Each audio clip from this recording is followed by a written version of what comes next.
ঘরে না অনেক দিন ধরে একটা মেহেন্দির কোণ পড়েছিল, তাই ভাবলাম কিছু একটা ডিজাইন বানাই। তাই পিন্টারেস্ট ঘেঁটে ঘুঁটে খুব সিম্পল একটা ডিজাইন বার করেছিলাম, তাও আমি পেন দিয়ে হাতে ড্র করে নিয়েছিলাম।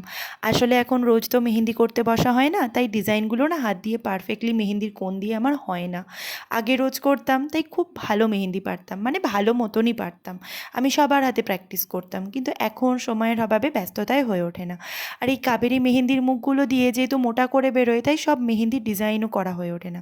কিন্তু আমি ইনস্টাগ্রাম, ইউটিউব থেকে রিসেন্টলি বেশ কিছু হ্যাক পেয়েছি, সেটা তোমার সাথে শেয়ার করব। তোমরা দেখো, ওটা দিয়ে কিন্তু এই যে মেহেন্দি আর্টিস্টরা যে কোনগুলো ইউজ করে ওরকমই সরু করে বেরোবে। আমার তো তাই বেরোচ্ছিল, আমার খুব হেল্প হয়েছে, তোমরাও চেষ্টা করো। আমার মেহেন্দি করতে বা পরতে খুবই ভালো লাগে, কিন্তু ওই যে সময়ের অভাবে হয়ে ওঠে না। তোমাদের যদি ভালো রেসপন্স পাই, আমি রেগুলার প্র্যাকটিস করব, মানে সপ্তাহে একবার প্র্যাকটিস করলেই আমার কাছে এনাফ। তাহলে আমার হাত ভালো হয়ে যাবে, তাহলে আমি ভিডিও দেব।